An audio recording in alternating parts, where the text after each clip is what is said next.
Hola, ¿qué tal? Soy su amigo Emanuel Arriaga y les agradezco por acompañarme en un episodio más. El día de hoy les traigo a un autor chiapaneco, a Heraclio Cepeda. Heraclio Cepeda Ramos, quien nació en Tuxtla Gutiérrez, Chiapas, el 24 de marzo de 1937. Fue un poeta, cuentista, estudió antropología en la Universidad Veracruzana, profesor de preparatoria y de universidad en San Cristóbal, en Cuba, en China, corresponsal de prensa en Moscú, promotor cultural, comentarista de radio y televisión, actor, político, en fin. Heraclio Cepeda, quien desde muy pequeño estuvo influenciado por la palabra, tanto escrita como hablada. Se pueden saber más detalles de su vida en múltiples entrevistas que le realizaron cuando estuvo en vida y lo pueden encontrar por aquí en YouTube. Voy a tratar de dejarles por acá alguna entrevista de él en los comentarios, el enlace, para que ustedes también puedan saber un poco más del autor. Falleció el 17 de septiembre del 2015 en la ciudad de Tuxtla Gutiérrez. Hablando del cuento de hoy, fue publicado cuando él tenía 22 años en un recopilatorio de cuentos llamados Benzulul, que son cuentos principalmente ambientados en épocas posrevolucionarias en el contexto chiapaneco. Así que vamos al cuento. No se asombre, sargento. Esto fue entrando la nochecita. Serían por ahí de las 6 de la tarde, porque ya los zanates se dejaban caer como puñados de frijol sobre el zacatal. Yo tenía como 2 días de no dormir, esperando que en cualquier momento el viento cambiara de camino y se llevara el ánima de mi tata, que ya se andaba queriendo morir desde 2 semanas antes. No se sabe qué es lo que tenía. El doctor nomás meneaba la cabeza de un lado para el otro, igualito que un gavilán cuando anda buscándole el ruido a los conejos. Nomás eso hacía, digo, y no declaraba qué es lo que le había caído al tata, quebrándole el cuerpo con aquellos calenturones como de terciana. Que si era esto, que si era aquello, y no sé cuántos decires más. La verdad es que desde que le echó la primera revisada, yo me quedé con la seguridad de que aquel doctor nomás andaba dándole vueltas al bramadero sin saber en dónde meter el ñudo. El tata era hombre macizo, cuerudo como decimos, pero de pronto, cuando vino a ver, se le empezaron a poner los ojos turbios, ya no aguantaba la boca y ya no se pudo levantar del catre. Ansina empezó la cosa. Después pujaba y echaba maldiciones porque se quería parar para meter el hombro en las tareas, pero ya las fuerzas no le daban cabalidad. A yo me entraba un pálpito por los dedos cada vez que entraba al cuarto y le pasaba las manos por aquella cara que parecía piedra de rescoldo por lo caliente, y él nomás me quedaba viendo y buscaba la manera de reírse conmigo. Yo también le contestaba de la misma intención, pero por dentro sentía que me quebraban el chaco y me cundía por todo el cuerpo una retumbadera de hipos que parecía que ya merito me iba a poner a chillar. Solo por no darle un disgusto al viejo fue que no se me pusieron de cristal los ojos con la lloradera. Pero apenita salía del cuarto me iba pa'l corral y allá me hacía aguaje hasta que me pasaba el sentimiento. Yo, desde que cayó enfermo, sabía que ya se le había pelado la fortaleza y que no era más que una cañita seca de milpa. Supe que el tata no tenía pa' cuándo sanar, y lo más seguro era que ya no volviera a caminar más nunca. En las noches me jalaba los pelos y me mordía la boca para no pegar de gritos, porque yo sabía que no quedaba otra cosa sino irle a buscar un lugarcito para enterrarlo, porque era seguro que se moría. Palabra que sentía un miedo como el que dan las cuevas del Cerro Hueco cuando uno las mira de chamaco. Esa misma calazón que da la soledad y la negrura era lo que me tenía golpeado en aquellos días de la gravedad del viejo. De la misma formalidad que si él me estuviera contando cosas de en antes. Yo veía un montón de sucedidos que me pasaban por la cara, y eran cosas que habíamos visto juntos el viejo y yo. Ansina eran todas las noches. De la cruz a la firma del sueño, yo no podía ni cabecear viendo aquellos recuerdos que se me metían por todos lados, como avisándome que ya eran los últimos momentos que pasábamos juntos. Algunos de esos recuerdos me hacían chillar de tristeza, y hasta fue que también de alegría, y esos eran los que se me encajaban en el corazón. Pero otros me rechinaban los dientes de coraje y se me acomodaban en los camotes. Otros se me clavaban por debajo y yo me sonreía de contento, porque es que me había acordado de alguna mujer. Pero otros de plano me hacían carcajear y era que se me metían por los sobacos porque yo sentía que me cosquillaban de al tiro. Así me pasaba aquellas noches, pensando y repensando recuerdos que me salían de quién sabe dónde, y yo los jugueteaba y ya luego los volvía a zurdir en la oscuridad, para volverlos a sacar al rato como que si fuera uno de esos güeyes que nomás se la pasan eructando la comida para volverla a masticar.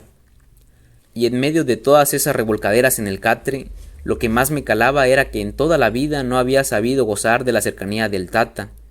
Nomás muy de vez en cuando me le acercaba, pero casi siempre me la pasaba viéndolo de lejitos como si solo fuera un conocido. La verdad es que él y yo habíamos vivido en una vecindad nomás, pero no muy platicábamos de cosas de verdad.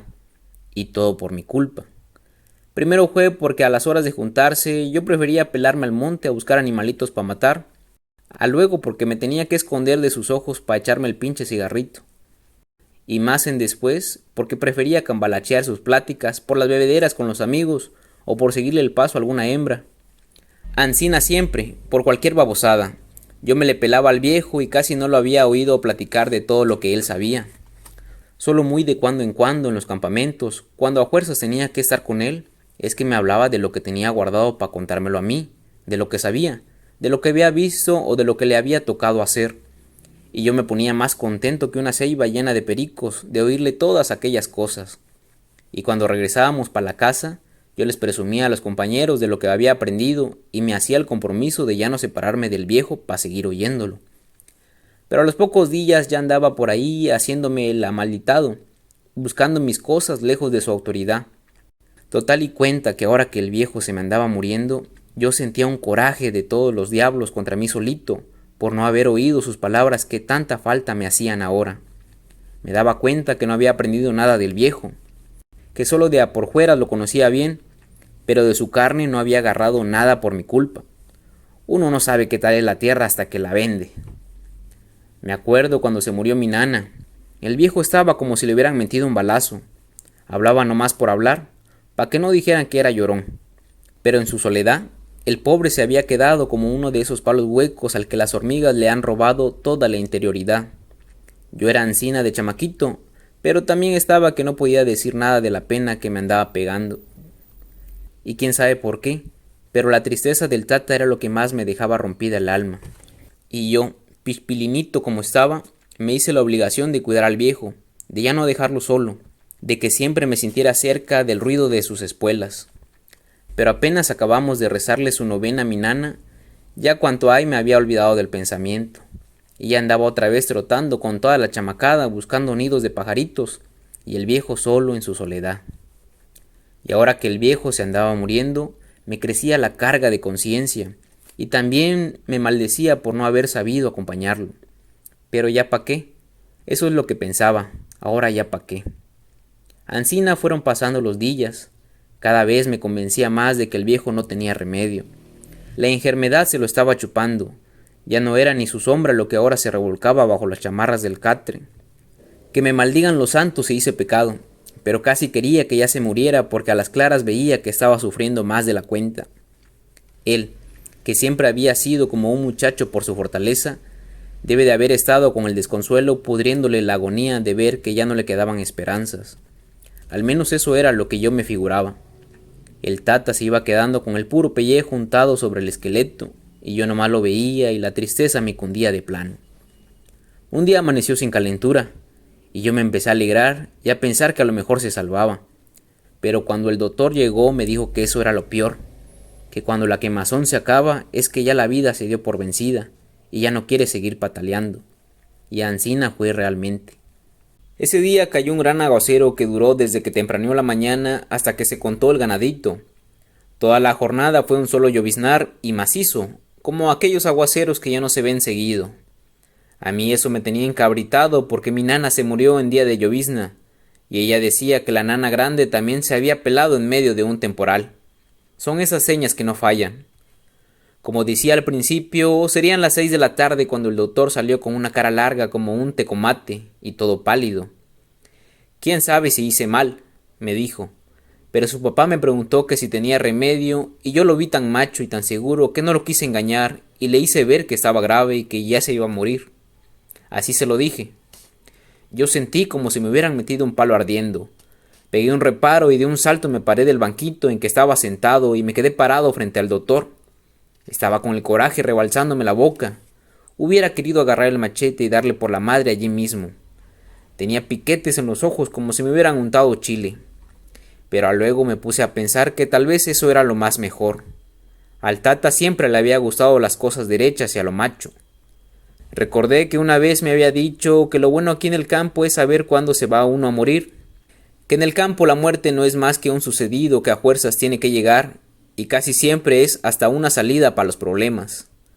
Porque pensé todo esto y porque el doctor, pa' que es más que la verdad, me quedó viendo muy machito, fue que me empecé a apaciguar y con la cabeza le di a entender que lo que había hecho estaba bien. Luego me volteé y me quedé viendo pa' la pared, hasta que oí clarito los cascos del caballo del doctor pasando por las lajas de la tranca. Entonces respiré hasta donde pude y me fui para el cuarto del Tata. Me urgía verlo porque el pobre debía de estar queriendo consuelo. Antecito de la puerta todavía me detuve. Me quedé buscando la manera de hablarle, de que se olvidara de lo que le habían dicho, de que supiera que ahí estaba su hijo para darle la mano en los momentos arrevesados, y sobre todo, me quedé parado para coger valor, porque sentía que de las piernas me subían olitas de calosfríos, y si el Tata notaba que yo ya mero soltaba la lloradera, se iba a poner enojado. Eso me quedé haciendo cuando oí que me llamaba. Y sin pensarlo más, eché el paso y me metí en su cuarto. Si hubiera usted qué galán está lloviendo, le dije. Este año vamos a tener buen tiempo para trabajar. Tenés que aprovecharlo, el gasto va a ser fuerte, así que ponete a pensar qué es lo que vas a hacer para ir pagando las deudas que salgan. Yo me hice guaje y me puse a ver por la ventanita como si no hubiera entendido lo que me había querido decir. Frente a la ventana pasó despacio el caballo del viejo y yo nomás por hablar le dije: si usted viera qué hermoso anda su caballo. Con estos dillitas de descanso se ha puesto como bestia de general por lo gordo. Le va a dar alegría cuando usted lo vuelva a montar. Caballo acostumbrado a buena rienda, solo a esa mano se encariña. El viejo se empezó a sonreír, pero luego, de golpe, cortó el gusto y me dijo: ese animal véndelo a una persona que sea muy de a caballo, y que se lo lleven pronto para que no le caiga sangre en su corazón de la tristeza de no encontrarme. ¿Pa qué dice eso? Pues tal vez tú no estés sobreavisado, pero yo me voy a morir dentro de poco. Ya me lo dijo el doctor. No piense eso, Tata. Entonces él me hizo una seña con la mano como diciéndome que me callara. Ahora tú vas a ser el que se quede al frente de todo. Procura ser como son los hombres, siempre listo para cualquier eventualidad y a resolverla como debe ser. No te eches para atrás en nada de lo que sepas que tienes la razón, y también reconocerla cuando no la tengas. Yo sentía que una chibola me subía y me bajaba por la garganta, pero el viejo me obligaba a ponerme hombrecito nomás con demostrarme su serenidad. El doctor me dijo que tal vez no pase la noche. ¿Lo sabías?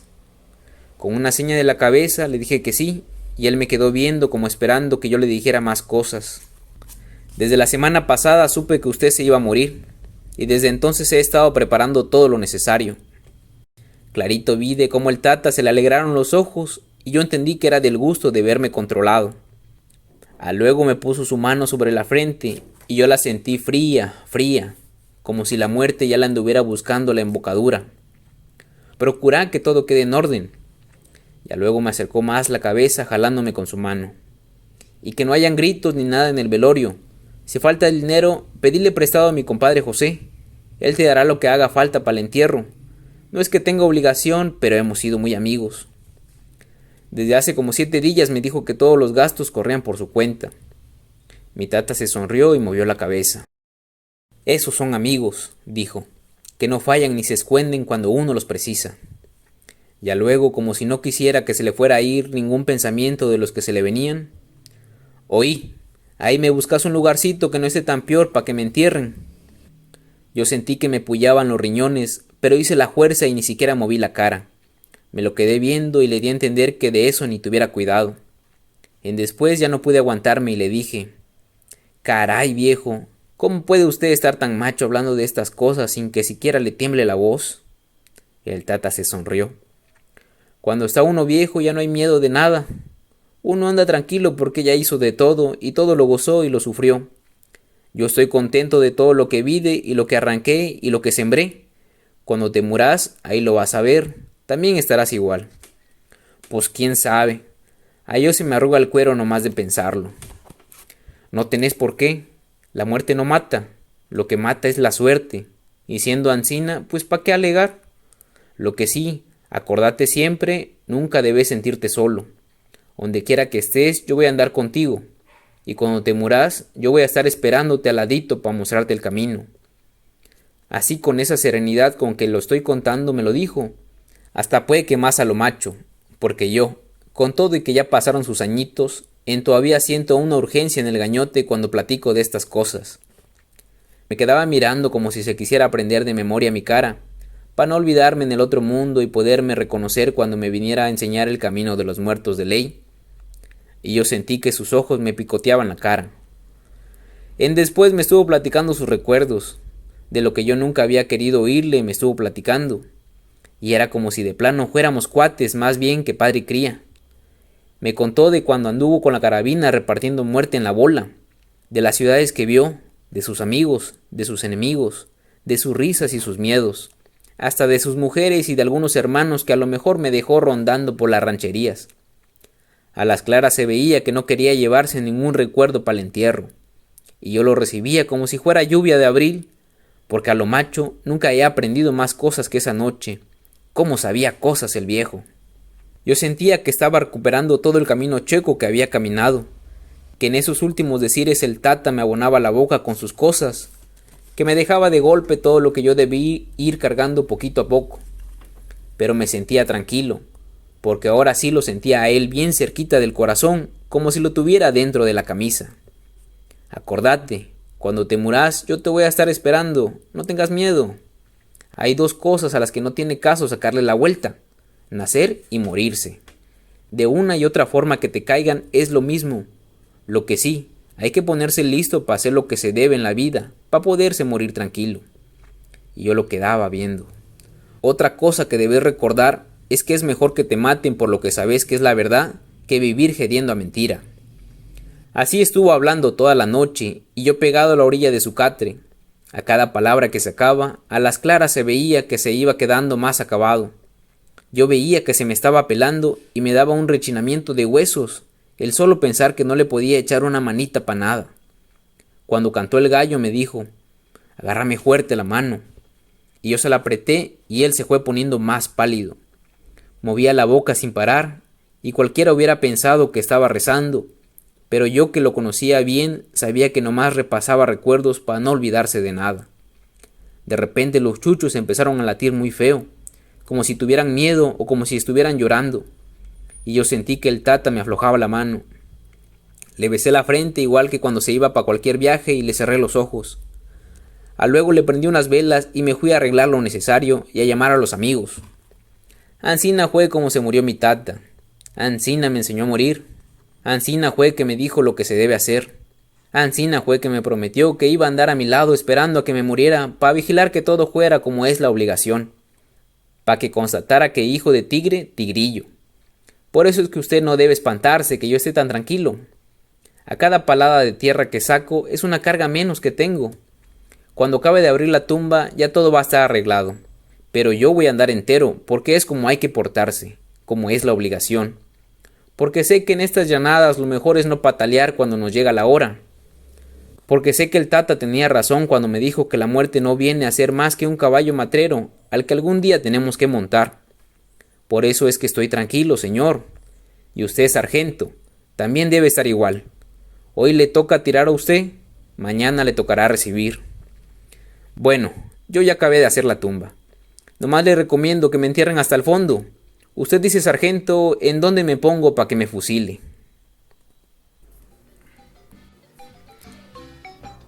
¿Y qué tal? Cuéntenme, ¿qué les pareció el cuento? Tal vez la narración no sea del todo adecuada, ya que escuchando alguna narración en la propia voz del autor, créanme que se disfruta mucho también. Aquí en YouTube pueden encontrar algunos cuentos narrados por él. Yo pude encontrar solamente 3 cuentos narrados por él aquí en YouTube. Desconozco si en alguna otra plataforma pueden escucharse o algún material que él haya grabado. De mi parte investigué un poco e incluso se me hace difícil encontrar sus obras en internet. Personalmente me fue difícil elegir qué cuento leer de este autor para el episodio de hoy, ya que este cuento y otros más de este primer recopilatorio de cuentos suyos que publicó, pues están ambientados más o menos como que en la misma época, pero también tiene en su segundo recopilatorio de cuentos, cuentos más variados, más urbanos y en fin, otro material también de él que yo no pude encontrar, lamentablemente. Pero sé que por ahí están y sé que se puede recopilar. Trataré de dejarles algún enlace con un PDF de sus dos primeros recopilatorios de cuentos. Bueno, espero que les haya gustado el cuento. Les habló su amigo Emanuel Arriaga. De nuevo les doy las gracias por acompañarme en un episodio más y gracias a todos aquellos que se toman el tiempo de escuchar, de compartir y darle like a estos videos. Les agradezco mucho, que se encuentren muy bien y nos estamos leyendo, nos estamos escuchando hasta la próxima semana. Adiós.